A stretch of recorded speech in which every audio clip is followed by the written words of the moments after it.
¿Me escuchás? Ah, sí, te escucho, te escucho. Abraham, Bueno, vamos a ver ahora cuánto sí. duramos. Bueno, Complicada la internet, ¿no? Pero bueno, debe ser esto, esperemos. es uno Vamos de a los ver si, debates, la si se conectividad, ni más estableció. ni menos. Sí, que en realidad, bueno, también es otro tema, sobre todo en pandemia, donde dependemos tanto de internet y vemos cuán frágil es, al fin y al cabo, supeditar todo a unos firmas que están en Estados Unidos, porque al final es eso internet. Vemos que hablamos de la nube, pero son unas cajas de metal en algún lado, ¿no? Y bueno, hay que ver cómo basamos todo eso, toda la convergencia en eso. Bueno, hablaremos de la convergencia, quienes están viendo esto saben muy bien que no es solo tecnológica. Bueno, Pero bueno, volvamos a ver hasta dónde llegamos. convergencia mediante, después van a poder ver este vivo que queda grabado en la cuenta de IG de Industrias Culturales, así que el que lo ve en vivo mejor porque puede hacer preguntas y si no los consumirán on demand. Volvamos un poco al eje de la charla que tiene que ver con lo radiofónico, con la región latinoamericana, con las producciones. Hablabas de una creatividad y un ecosistema variado, no solo en propuestas, sino también en formatos. Nombraste al pasar radiodrama, radioarte. Me gustaría que nos compartas un poco cuáles son esas experiencias que ustedes visualizan a través del Centro de Producciones Radiofónicas, qué es lo que llama la atención, por lo menos en estos últimos meses que son atípicos y que muestra el formato radiofónico en su mejor esplendor en el centenario de la radio, justamente, ¿no? Para Argentina. Sí, tocaste ahí varios temas, vos lo decías, y creo que en estos momentos de crisis es donde la radio saca sus títulos, saca sus fichas y dice, ven que nunca dejé de ser importante y ahora algunas personas quizás lo notan más que en otros momentos y creo que la radio ha podido acudir ante la necesidad de comunicación en el, no solamente a través de la radio por onda, que también uno empieza a reencontrarse con ello porque necesita compañía, necesita salir de ese aislamiento, de esa cuarentena con una voz susurrante que sea menos agresiva que una pantalla, entonces elige la radio y también por el otro lado, gracias al podcast y a todas las formas de la radio digital, la radio online, uno se puede convertir en emisor, en productor, y se ha visto mucho en estas épocas, cumpliendo también con un rol de la radio, un rol que tiene la radio, que no es solo la de informar,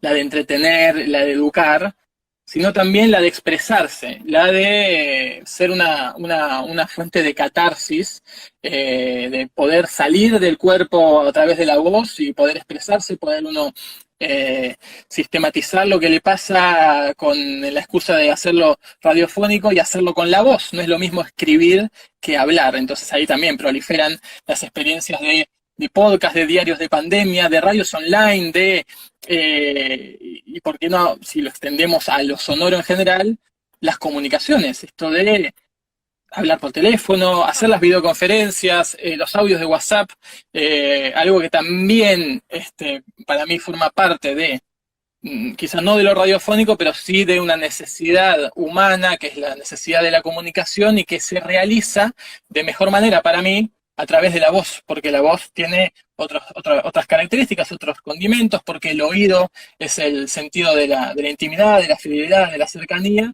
y la radio explota eso, y lo explota en múltiples formas, en múltiples canales, y con una crisis como la de la pandemia, como otras, se ve mucho más, sí, en muchos casos, sobre el territorio digital que digamos, condimenta y agrega y potencia esta capacidad de la comunicación sonora. Entonces, hemos sido testigos en estos últimos meses de un montón de experiencias de gente que viene de la radio, gente que viene del podcast directamente y gente que no viene de ningún lado y que así todo se pone a comunicar con sonidos. Pero bueno, hay muchas experiencias también dispersas, como en general las experiencias de radiodrama, de radioarte, de documental sonoro, que en América Latina hay muchas son impulsivas, son intempestivas, aparecen y desaparecen, pero van generando de algún modo una tradición o un corpus, si se quiere, en un sentido más académico, de experiencias en donde uno puede decir que hay una radio creativa, hay casos de radio creativa fuertes, muchos son los llevados adelante de forma independiente y muchos otros son llevados adelante por las emisoras públicas, en muchos casos, que son las que tienen fondos para sostener el riesgo en este caso. Después está todo el mundo comercial, que a mi parecer tiene cosas muy interesantes, hay muchas cosas que forman parte de la historia de esto, pero que, bueno, son empresas que quieren ganar dinero y tienen como en algún momento más reticencias a apostar por cosas no probadas, digamos. Pero bueno, por ahí va la cosa. ¿Y qué te parece? Porque estás de acuerdo con esta idea de que estamos, no importa si es una radio comunitaria, si es una radio del sector privado, estamos todos en el mismo nivel de aprendizaje de alguna manera. Hablabas de los prosumidores hace un instante y no dejo de pensar en estas nuevas maneras de producir, de aprender y reaprender permanentemente en la interacción con las comunidades, con las audiencias, con los colegas, con los grandes medios, con las estructuras ya más tradicionales que también incorporan formatos de la convergencia digital, formatos nativos. ¿Qué pensás en términos educativos, digamos, de este momento que estamos viviendo de aprendizaje?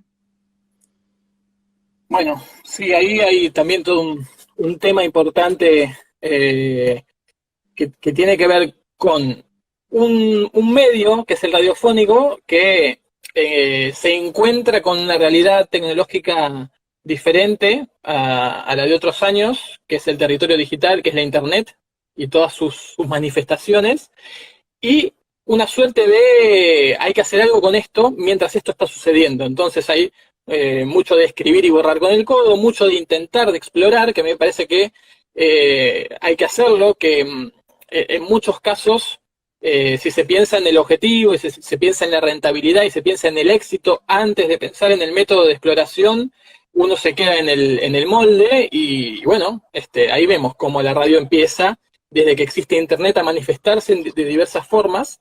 Por eso ahí también está el tema de que cuando hablamos de la crisis de la radio está en crisis. Bueno, quizás el modelo de negocio de la radio de onda hertziana se podría decir que puede llegar en algún momento a entrar en crisis o que tiene menos publicidad, pero la radio como medio, el audio, si se quiere, la narración sonora, hay más que antes, porque la radio ha aprendido a permear las tecnologías y apareció muy pronto la radio online, radio nativa online, la radio de onda hertziana que hace su expresión también en radio online, el tema de la radio digital, que es un debate más a futuro y que medio que está en un ahí medio frisado quizás, todo el mundo del podcast, que recupera una tradición larga de la radio de hacer contenidos grabados y recuperables. La radio no fue siempre efímera, siempre tuvo posibilidad de ser grabable y recuperable, y después la radio a la carta y experiencias puntuales de usos en donde se sigue explorando. Y creo que todo eso es un cuerpo de aprendizaje en donde se van generando ideas, desarrollos, emprendimientos, y hay mucha experimentación, mucho de laboratorio y mucho de aprender sobre la marcha. Creo que eso, que es la radio, más los territorios digitales, más acontecimientos puntuales del contexto, de la realidad, como son los de la actual pandemia, implican o empujan a acciones que salen para cualquier lado, de la radio como cuerpo.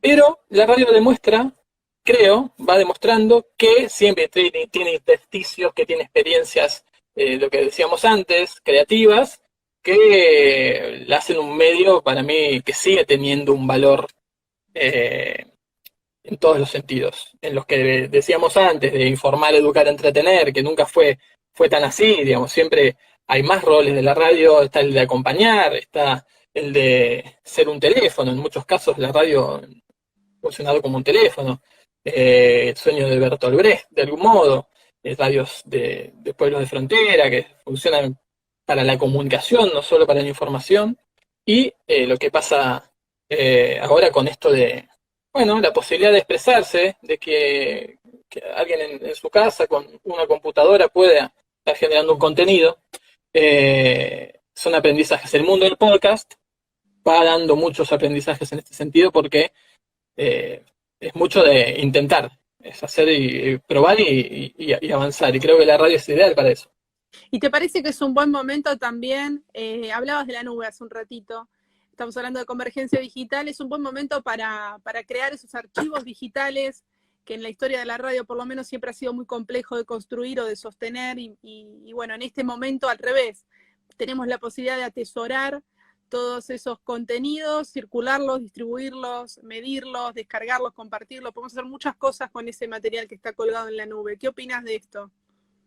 Bueno, eso, Jessy, lo que mencionás me parece clave porque a veces no lo tenemos tan en cuenta que lo que estamos produciendo ahora en la radio, llámale en la industria, en el mercado, llámale en las experiencias alternativas, independientes, en el podcast que hace un pibe en su casa y que dura 3 episodios y se termina, todo esto está enriqueciendo, está formando un archivo. Después que es enorme, digamos. Pero ese archivo está registrando una época de muchas maneras, muy diversa, como nunca antes, y con voces que antes no estaban o no podían estar por cuestiones económicas, por cuestiones empresariales en las emisoras de radio. Hoy entonces el archivo sonoro, radiofónico, de audio, como lo quieras llamar, es el que nos va a permitir entendernos dentro de 50, 100 años, y estamos haciendo un archivo hoy que es enorme, y que tiene todas estas cosas, y que está empezando a alojarse en un territorio común, entre comillas, que es el de la red. Ya no queda solamente en edificios privados, en donde se depende de personas que quieran ordenarlo. Es una cosa bastante caótica, esa nube, pero de algún modo está ahí. Y creo que si nos seguimos basando en algunos principios del Internet que tienen que ver con la cultura libre y de que ese conocimiento sea y siga siendo accesible para todos y todas, cosa por la cual luchamos bastante, ese archivo se va a seguir resignificando, porque después con esos contenidos hacemos otros contenidos que expliquen una época, que expliquen además cómo ha sido el desarrollo del medio en estos momentos. Así que me parece que el tema del archivo que estamos generando, más el archivo que podemos usar, es también un rol que tenemos en la radio o en el podcast, que es importante.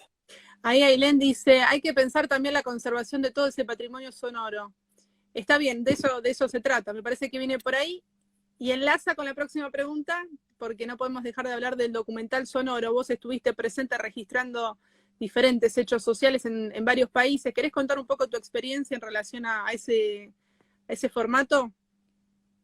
Bueno, ahí lo que dice Ailén es importante, se relaciona con esto. El documental sonoro es un género que lo definimos como un híbrido entre periodismo y arte. Es algo que quizás viene de una tradición que sucede más en Europa, con distintas formas, ¿no? Cada país tiene su tradición, pero que habla de contar temáticas o problemáticas de la realidad o historias de vida a través del sonido, pero utilizando una forma, de forma estética los sonidos y revalorizando el rol narrativo que tienen los sonidos, y que no solo la radio o el audio se trata de una voz que explique, sino que hay acontecimientos, hay paisajes sonoros que suenan, hay formas de hacer experimentación sonora para editorializar un contenido. Y bueno, todo ese género que es muy rico porque es muy también flexible y muy poco definible en algún punto, hay algunas experiencias importantes, y a mí particularmente me gusta bastante por esto que decías vos del archivo, de estar generando un archivo. Como documentalista estás documentando hechos que no solo te sirvan para tu contenido, sino que estás haciendo archivo de cosas que antes no sonaban o que antes no eran registradas, y que ahora, porque vos y un montón de otras personas salieron con sus grabadores o sus cámaras y también quedó el sonido y la imagen, o porque han hecho su podcast, hay ahí un recurso que va a lo que dice Ailén de sostener de algún modo un patrimonio sonoro, dicho en sentido amplio. Después ahí nos podemos meter en otro tema que es el patrimonio cultural inmaterial, que incluye, entre otras cosas, cosas para estudiar sobre sonidos en extinción, sobre sonidos particulares que hacen de la identidad de una cultura, de la identidad o que dibujan una época o un lugar, y que eso también puede ser un correlato de la práctica del documentalista, de algún modo sostener esos sonidos o salvarlos del olvido, para también comprendernos en el futuro, comprender cómo era un pasado. Hoy también estamos generando un archivo que va hacia la construcción de un patrimonio social a través del sonido y un patrimonio sonoro concretamente también. Pero bueno, sí, el documental sonoro también es todo un tema súper entretenido, súper, y bueno, que se basa muchísimo en alojarse como podcast. Si bien hay series y hay unitarios, sucede eso, ¿no? Y también son formatos que, por ejemplo, en el caso del género que estabas contando recién, pero también son nuevas maneras que plantean el desafío de la educación digital, la alfabetización digital. En estos meses, los niños y las niñas de distintos niveles de formación se tuvieron que encontrar con la posibilidad de acceder a contenidos que ya estuviesen grabados, alojados, distribuidos en Internet, y esto también es un rol social, una función social del audio, de lo sonoro, que aporta y enriquece al ecosistema, ¿no? ¿Qué pensás del desafío de la educación con relación a lo sonoro?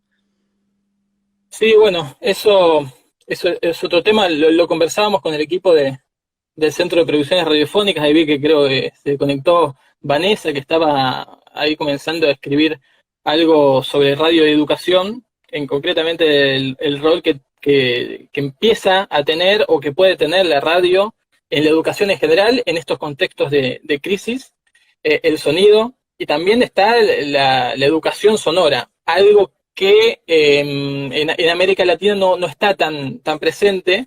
En otros países por ahí algunas experiencias rudimentarias, pero está el hecho de, digamos, las materias de música en las escuelas no solamente tienen o podrían hablar de música, hay también toda una educación sonora que nos permita varias cosas. Si desde chicos ya sabemos apreciar los sonidos, nos damos cuenta de que una ciudad suena de un modo y no de otro, que nuestra identidad está construida no solamente por los símbolos y los lugares, sino también por los sonidos que suenan en determinado lugar y en determinado momento. Después, eso se puede manifestar no solamente en lo radiofónico, aunque también, claro, tampoco solamente en lo musical, sino en todas las disciplinas de la vida. Entonces, ahí hay dos cosas: el rol del sonido y de la radio para la educación formal, que es el origen de la radio comunitaria en América Latina, y que lo vamos a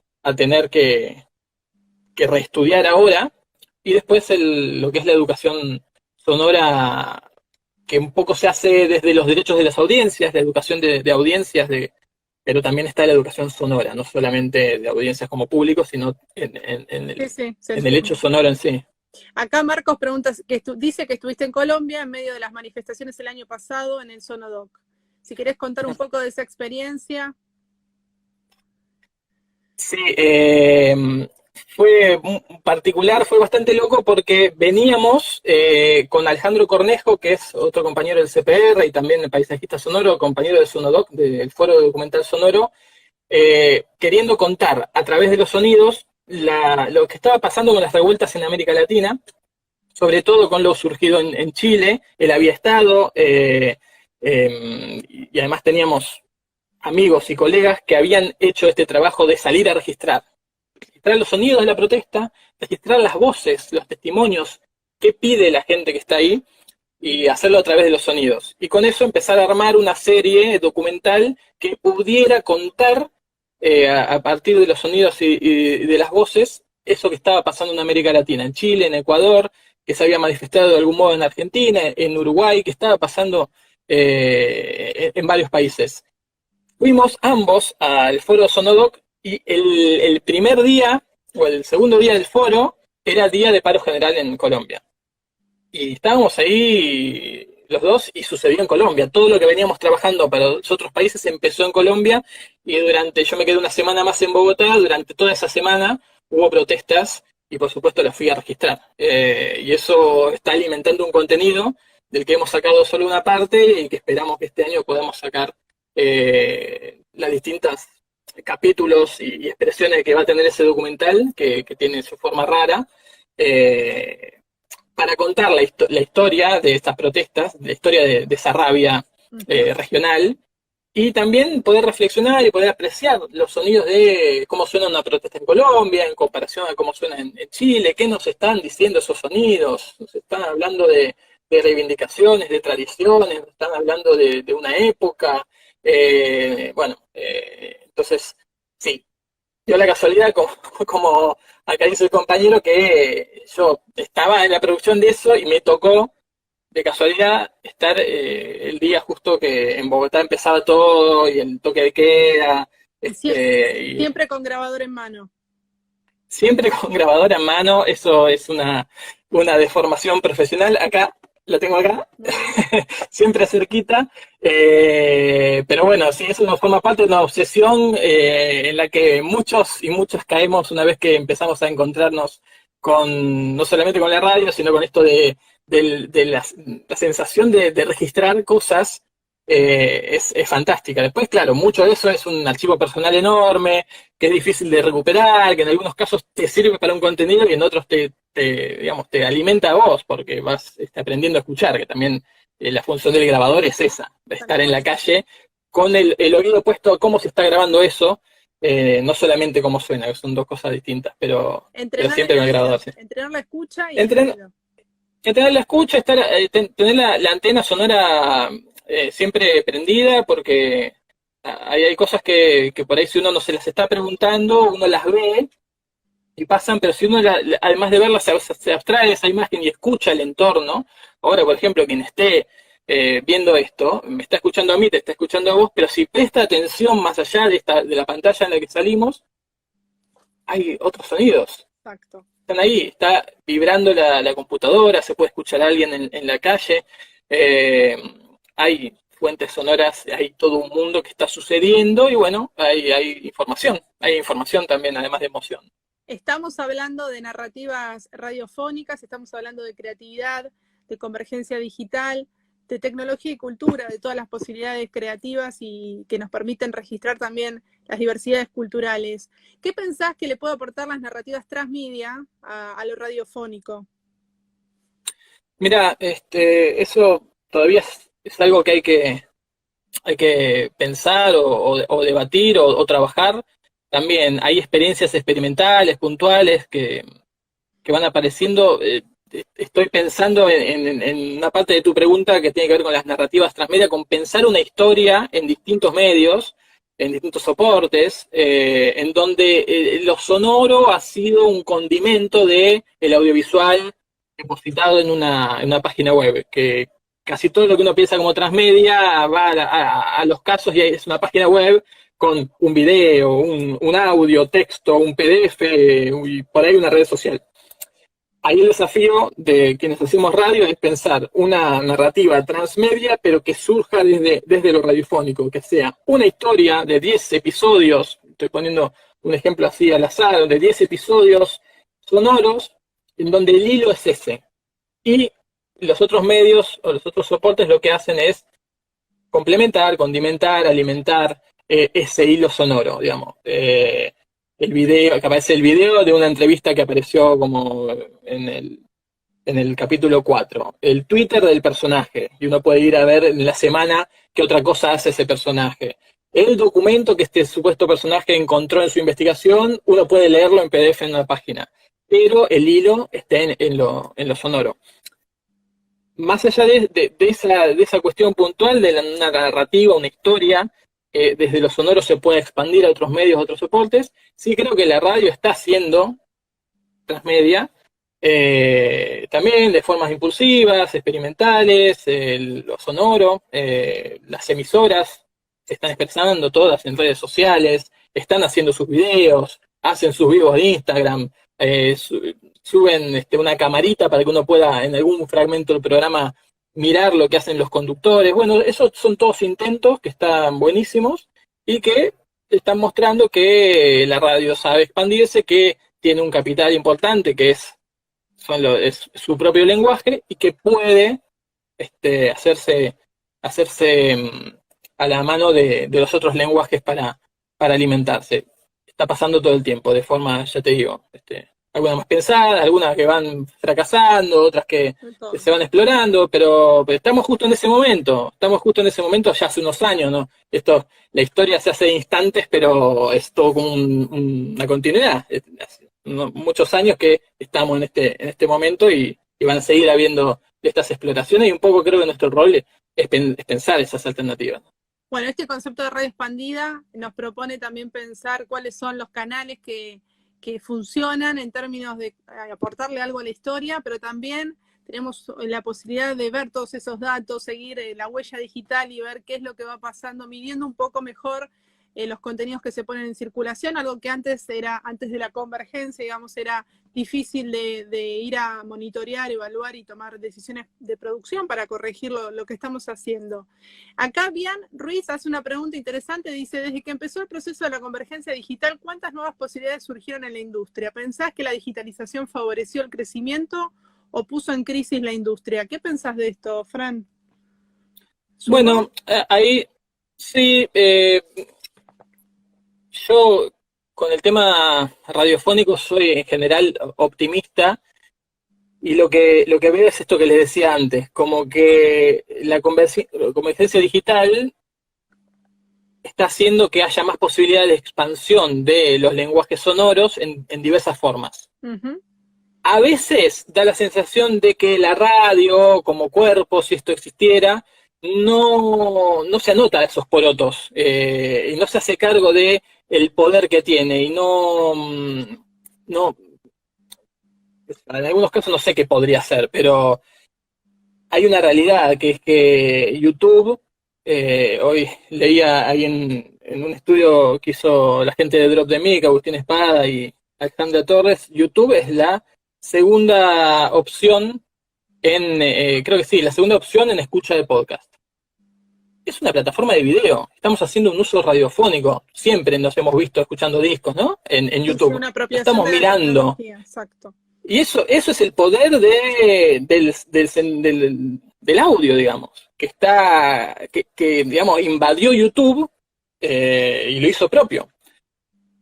La radio ahí todavía no sé si ha encontrado las formas de sacar pecho de esa realidad. Lo mismo con el podcast. La radio como entidad, como institución, ha sido bastante reticente a reconocer que el podcast es una forma de lenguaje radiofónico. Bueno, después están los debates de si eso no es. Yo creo que lo es, que el podcast es radio por otros medios, digamos, de otra forma.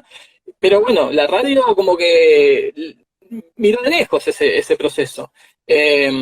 Así todo, la radio permea los territorios digitales y creo que, si bien no en todos los casos, pues esto ponía el ejemplo de una supuesta historia transmedia, la radio, lo sonoro es protagonista de un proceso de convergencia, no tanto tecnológica, sino narrativa, que es lo que le falta. Me parece que quizás le falta a la radio creérsela un poco más o entender desarrollos de la convergencia desde la radio y no estar todo el tiempo intentando parecerse a otra cosa. No, la realidad de la radio es esto y se puede expandir, lo ha demostrado.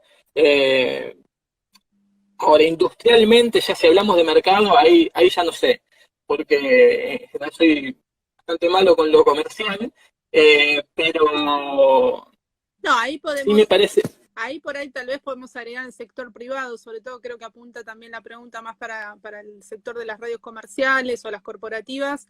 Lo que era antes patrimonio exclusivo de los grupos concentrados de medios, ahora está en manos de muchos chiquititos también, no solo los jugadores tradicionales, y eso también es de alguna manera ir picándole el talón chiquitito a esas propuestas concentradas. De todas maneras, me parece que lo que abre la posibilidad que abre la convergencia es que con una propuesta sólida, creativa, que piensa en estas cuestiones transmedia, que piense en todas las posibilidades de las multiplataformas, las posibilidades de distribuir más contenidos y diferentes, creo que le enriquece el ecosistema, no le juega en contra.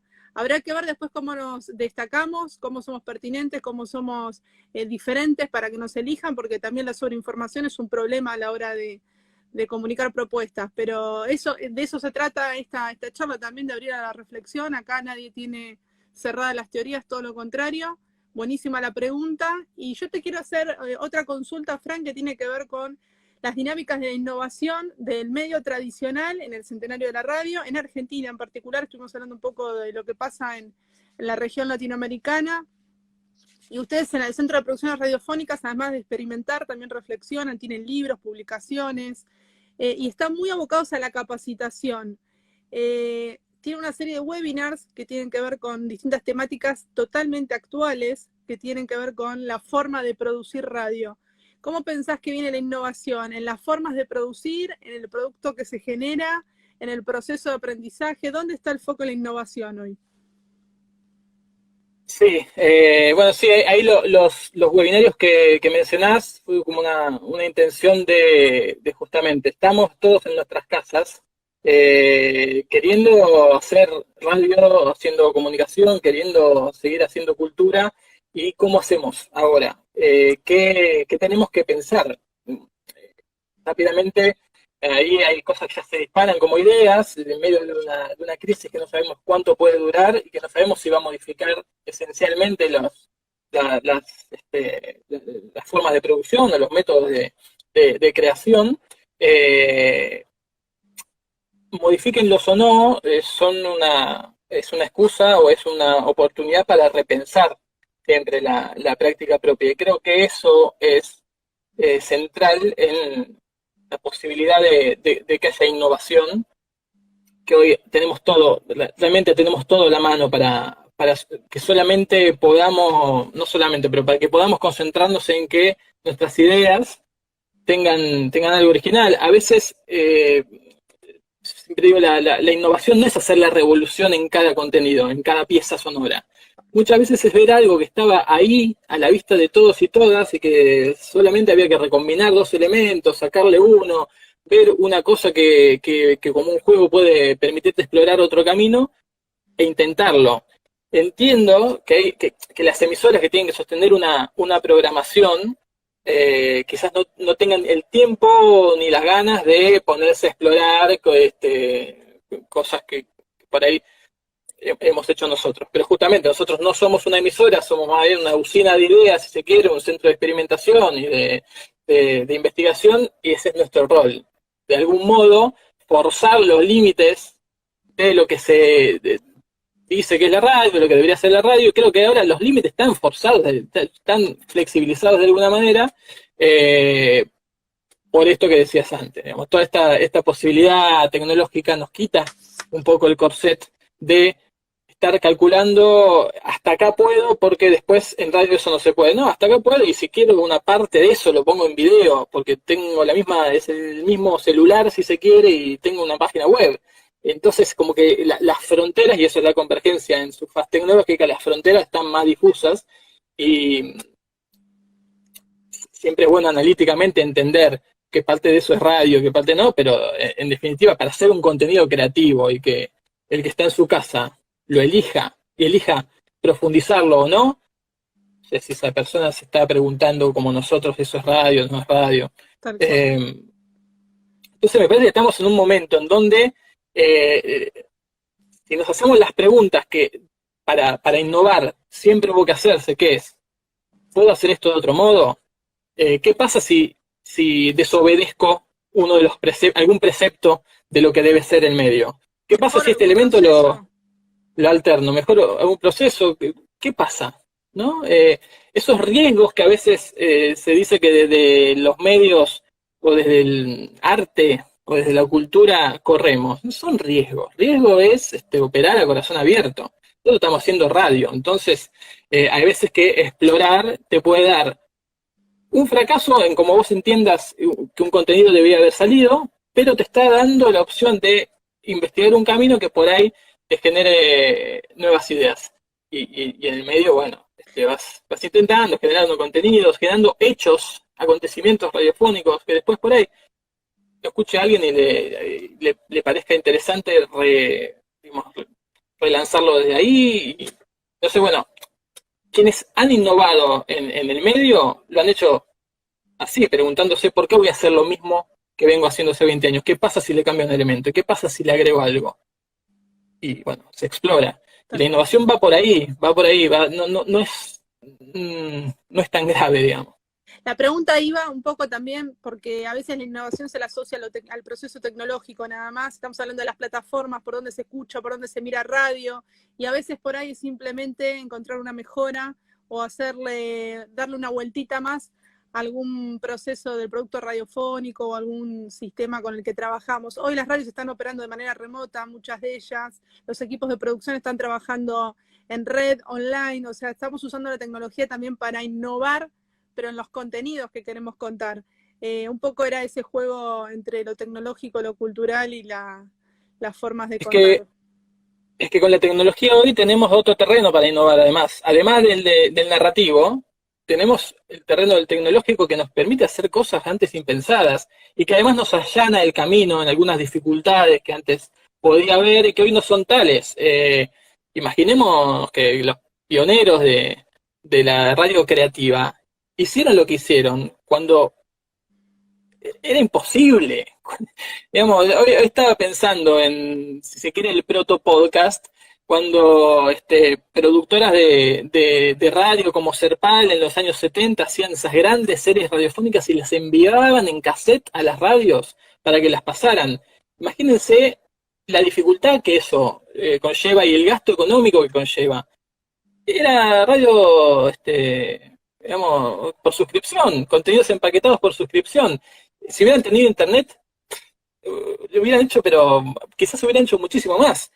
Bueno, de eso se trata la innovación hoy, de agarrarnos de la posibilidad tecnológica también como un terreno de innovación. Ahí estaban conectados recién los chicos de Narrativa Radial y es un buen ejemplo también de ficción en un minuto por WhatsApp, claro. Graban todo, enlatan, suben, trabajan artísticamente y tienen un producto o tienen muchos productos interesantes de ficción sonora, pero hay muchos ejemplos también. Bueno, no quiero empezar a nombrar porque si no es uno sí, uno no, pero digo, los formatos tradicionales, el radioteatro, las pastillas, todo se reinventa, se innova desde el formato con la lógica actual. Acá Brent también decía que todo es más efímero ahora. Bueno, esa es una de las creencias de que la tecnología todo lo vuelve así como más rápido. ¿Qué pensás de las velocidades de los tiempos que estamos viviendo? Eso es súper interesante porque tendemos a pensar que en la internet todo es corto, rápido, ya. De hecho, las arquitecturas de las redes sociales nos muestran eso. Twitter es un continuo, Instagram también, un continuo devenir de microcontenidos que pasan paso a paso, son difíciles de recuperar. Bueno, hay que pensar qué hacer con esa lógica, ¿sí? Desde lo sonoro y de lo radiofónico, qué hacer con esa lógica. Pero después vamos también a la realidad y vamos para volver al mundo del podcast, sobre todo en una de sus primeras etapas, si queremos llamar dentro del desarrollo del podcast, en donde eran grupos de fanáticos de algo, sigue existiendo esa vertiente, pero eran muchos así grupos de fanáticos de algo que se juntaban a hablar sobre ese tema y publicarlo, súper, ultra nicho, súper segmentado, y lo que hacían eran contenidos de 1, 2 horas, sin artística, sin música, para internet. Y la gente a la que le interesa el tema y que les caía bien esa gente que hacía ese programa, los escuchaba, o los escucha. Estamos hablando de contenidos de 2 horas sin música ni artística. Eso, para los manuales de la radio, está mal. Durísimo, no se puede hacer.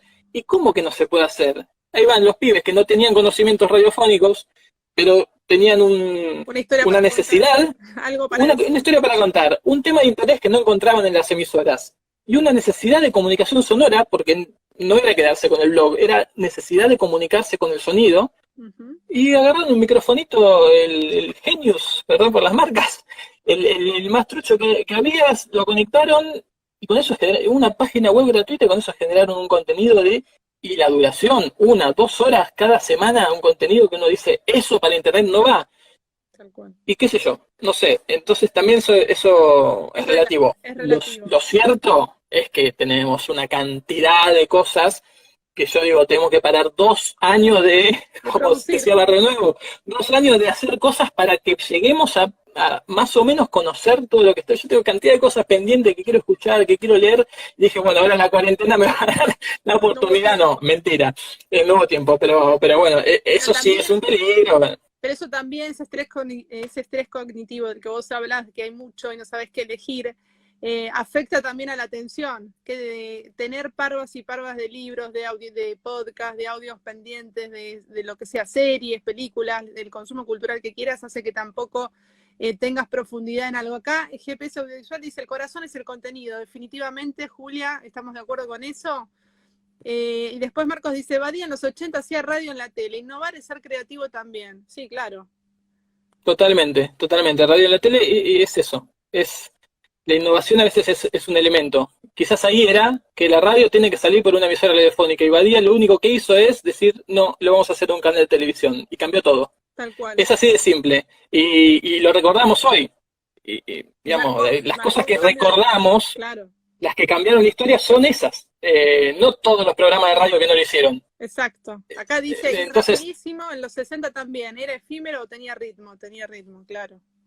Tal cual. Bueno, y para darle la razón a quien decía antes del tema de lo efímero, es cierto, te digo, estos contenidos del estrés cognitivo, estos contenidos largos de podcast en internet, es muy probable que uno los esté escuchando porque está en una pantalla en donde puede estar revisando redes sociales y donde en un momento se pone a ver un video mientras está sonando el podcast, porque nos pasa y porque no podemos soltar el celular y porque tenemos el celular y estamos mirando Twitter cuando elegimos ver una serie de Netflix.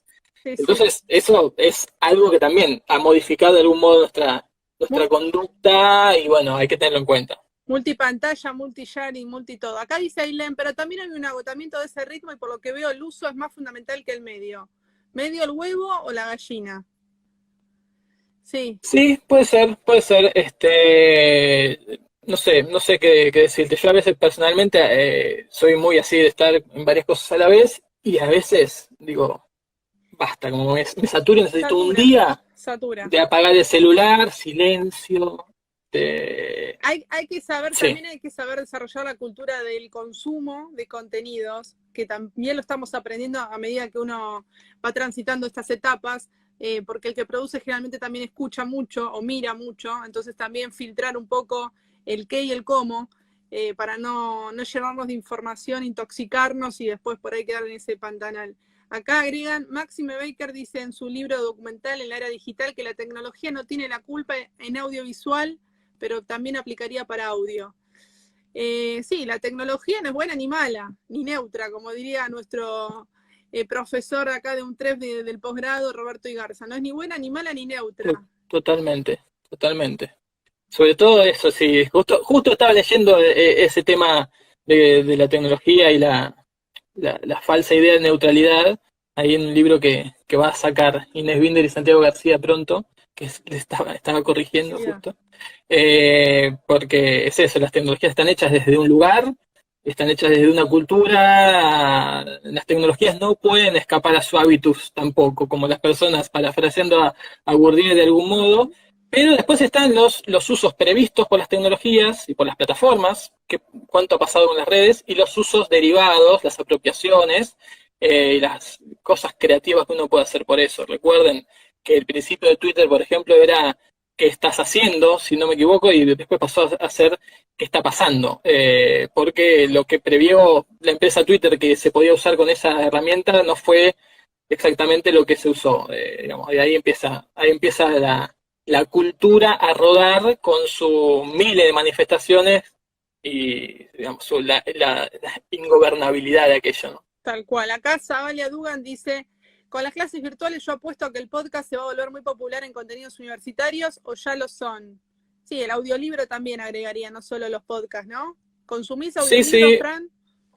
No, yo la verdad que no tanto audiolibros. He escuchado algunos, pero no tanto audiolibros, me gusta más cuando está cosa adaptada. Okay. Le meten más soniditos, qué sé yo. Pero después, bueno, sí, el rol igual eso también para pensar la industria del libro va a ser importante ver qué qué tienen para decir las editoriales en todo eso.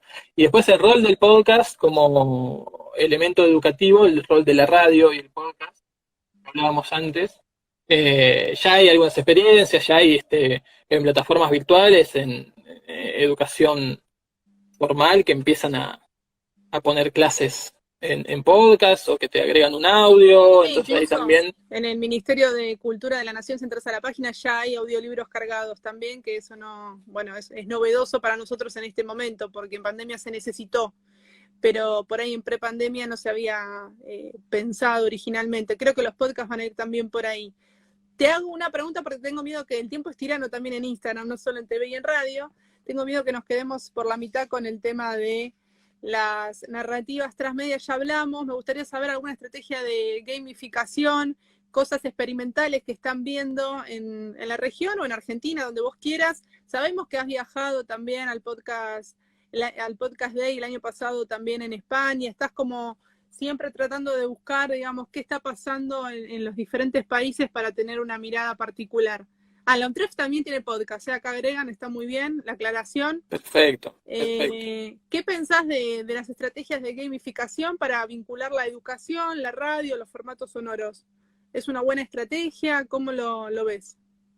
Sí, creo que lo estamos viendo, que en educación para las nuevas generaciones es clave convertir todo en un juego y de vuelta, con las tecnologías disponibles, creo que es más fácil también desde el lado del productor, desde el lado del docente, poder generar ciertos dispositivos, herramientas sin tanta dificultad, aunque también es todo un mundo, pero ¿por qué no pensar, hay una intensificación de la exploración de lo sonoro en las cuestiones de gamificación para educación, ¿no? Porque puede uno generar quizás un podcast que proponga un juego que sea contestado en otra plataforma, o bueno, creo que hay de escuchar y contestar, entonces ese tipo de cosas son sumamente válidas y creo que las vemos, creo que ya en todos los casos la gamificación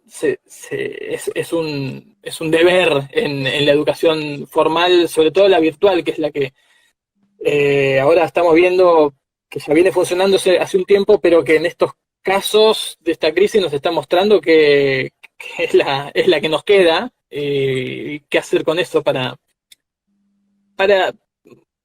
bueno, de algún modo entender la educación no como esa educación bancaria de la que ya habló Paulo Freire Tal y que cual, ya mostró que no que funciona. había que cambiar algunas cosas. Entonces creo que la gamificación, como quizás esto de las multiplataformas, son intentos en ese sentido que me parece que están buenísimos. Y que tiene en común con la radio ni más ni menos que la interacción humana.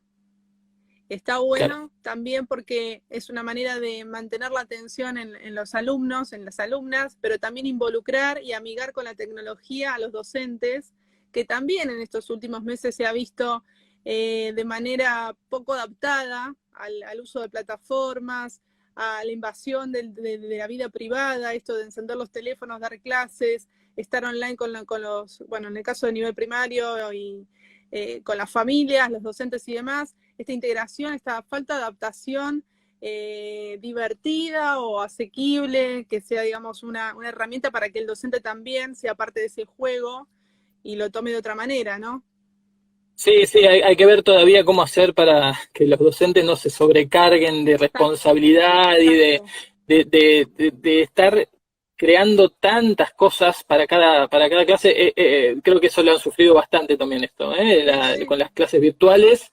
Ha sido complicado, pero volviendo un poquito a la gamificación y pensar que el juego es fundamental en la educación, y esto exacto. desde siempre, que ahora quizás tiene ese nombre porque las plataformas digitales permiten otras formas, pero también la radio es juego, eso es lo que siempre nos gusta, y que la radio es juego educativo, y que también ha sido importante en la educación jugar a hacer radio, las radios escolares, Exacto. las radio pasillo, las radio de circuito cerrado en las escuelas, que con la excusa de hablar a un micrófono y que se escuche por un parlante, te escuchen tus compañeros y compañeras, preparabas un tema, y bueno, eso también es como entrarle de costado a temas que que por ahí son pesados o que son repetitivos, y se puede, por el lado de los juegos, encontrarle la forma Vuelta. entretenida. Pero bueno, sí, para los docentes y para los programas, es todo. Sí, era una forma, digamos, No me... de incluir a todos. Acá Iri dice, hay un cambio en el consumo cultural, también pasa en la música, pero me gustan los microprogramas y me molesta muchísimo las radios hercianas, cómo se enciman los conductores en radio. ¿Te pasa? ¿Escuchás radio Más o herciana? menos. Sí, sí, escucho. Sí, en realidad estamos acostumbrados a que en la radio herciana vemos, o escuchamos, perdón, siempre el mismo tipo de radio, sea M, sea FM, y un poco mi miedo, ya que hablamos de riesgo, hablamos de miedo, Sí. es que el podcast esté reproduciendo un poco eso, cuando tiene muchas más posibilidades de hacer cosas más pensadas, más explorativas, más Prolijas. con un sí, con un sonido, digamos, una exploración sonora, más allá de la calidad, una exploración sonora un poco más creativa. Ahora, después, no, la verdad que no me molesta eso de que se encima las charlas, creo que lo hace genuino, es como funcionan muchos podcasts estos de fans, es lo que hace que se identifiquen chicos y chicas escuchando eso porque hablan como hablaría uno en una mesa de café. Hay que poder ahí sopesar si querés que sea comprensible dentro de todo lo que es ese entorno, pero no me molesta particularmente eso, sino que otras cosas para ir de la radio que la hacen aburridas. Si se encimaran hablando y dieran un contenido, qué sé yo, con alguna cosa que me guste, lo escucharía igual. Si querés, Dolina se encima siempre hablando Sí, con sí, sus tal cual, el ejemplo. colegas y bueno, Y está no bueno de eso. molesta. Claro. Contame un poco de la fusión o la mixtura de diferentes formatos, como por ejemplo el fanzinecast, que es algo que encontramos ahí en CPR, que me pareció algo llamativo para que lo compartas con los que están conectados. ¿Qué es esa Bueno, mezcla, eso, esa mixtura? sí, eso surge de esto que decíamos antes, de hacernos algunas preguntas como para darnos disparadores de ideas. En ese caso, las preguntas han sido, bueno, hay ciertos medios, ciertas cosas en la comunicación y la cultura, y tienen sus lógicas y cómo sonarían si fueran radio. Entonces, con esa simple pregunta nos da la opción de hacer unas exploraciones que nos originan productos, si querés, u obras, que pueden funcionar más o menos. Bueno, el fanzincast es uno de esos que, sobre todo lo ha encarado Juan Rufo ahí en el CPR, que tomó las lógicas del fanzine. El fanzine es una publicación para quienes nos ven que sean por ahí muy jóvenes, no hayan vivido los 90 tan efusivamente como uno. Son unas publicaciones amateur, caseras, de una estética descomprometida, de fanáticos de algo también. Había cantidad de publicaciones, este es en fotocopias. Era de alguna forma lo que luego fue el podcast de con pocos conocimientos, no había que ser una editorial, no había que ser escritor, uno podía escribir sus textos sobre una banda o poesía, imprimirlos, fotocopiarlos y venderlos, repartirlos, generar ahí todo un circuito cultural en torno a esa posibilidad. ¿Qué lógicas tenían esas publicaciones que pudieran, y cómo sería la traducción de los sonoros? Fue el disparador que le permitió a Juan encarar el fanzinecast. Y bueno, lógica es una publicación que puede tener secciones, que puede invitar a muchas expresiones culturales diversas, sobre todo del underground, que pudieran enviar su pastilla y que esas secciones se tradujeran en un índice que uno va escuchando como pasan páginas, uno como que se compra una revista a ver qué tiene este número, casi sin saberlo, y adentro tiene de todo. Entonces, una banda, un tema de una banda independiente, un informe sobre algo, no sé, una charla de un científico, un informe sobre historia, hasta llegó a poner una exposición de fotos que no se escuchaba nada, evidentemente, pero había un Instagram donde ir a recurrir para seguir viendo en realidad esa exposición de fotos, bueno, y con una estética descomprometida, el blanco y negro, de los tachones, que era un poco como se veían los fanzines en los 90 sobre todo. Así que bueno, de ahí surgió el fanzinecast, jugamos con la palabra cast a todo lo que hacemos con esa traducción, por como un chiste. Y bueno, tuvo varios números ese fanzincast, y al final era un podcast de 15 minutos con diversidad de expresiones adentro y con algunas lógicas que habíamos intentado trasladar de lo que era la confección y lectura de un fanzine a la confección y escucha de audio, ¿no? Bueno, y ahora ya para cerrar vamos a viajar a Europa. Vamos a ese encuentro que tuviste con Gorka Sumeta. Siempre te hago la misma pregunta. Cada vez que contás esa historia es genial.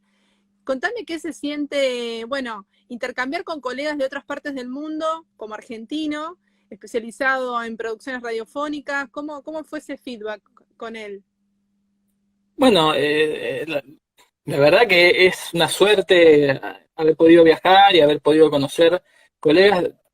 Cuando uno puede hacer eso, es tremenda las cosas que aprende, cómo se enriquece, es en esos momentos en que uno puede más o menos acercarse a qué está haciendo la radio de otros países, porque uno puede escuchar desde acá, pero es distinto que alguien que sabe te explique, te haga conocer cosas, ahí como entender la cuestión. Y bueno, esa oportunidad que pude ir a España y nos La radio juntamos móvil, explicarle a la con audiencia Gorka. cómo es la radio móvil de Sí, Gorka.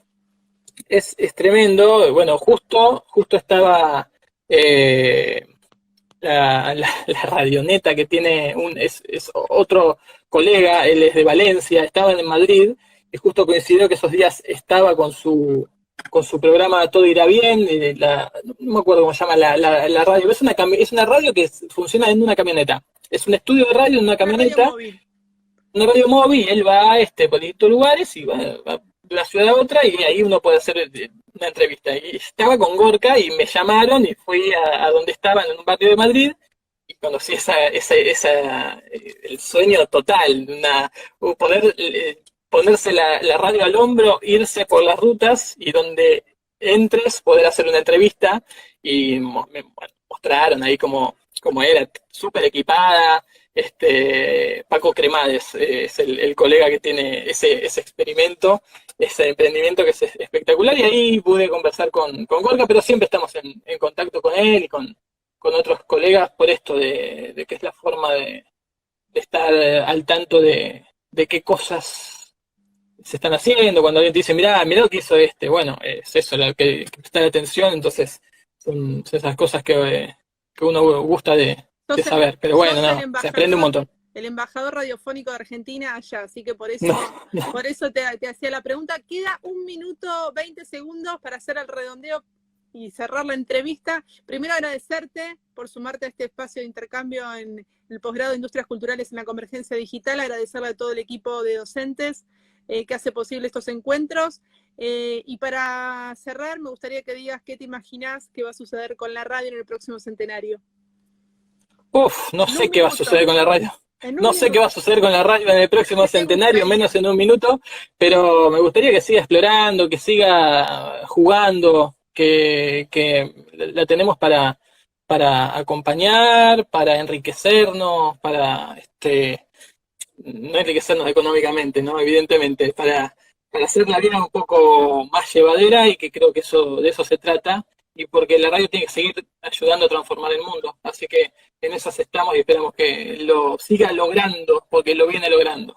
Y gracias a vos, Jessy, y al posgrado. Excelente deseo compartido, la radio más viva que nunca. Gracias, Estela, gracias a todo el equipo, a los que se conectaron. Esto es todo, nos reencontramos en cualquier momento. Un abrazo radial para todas y todos.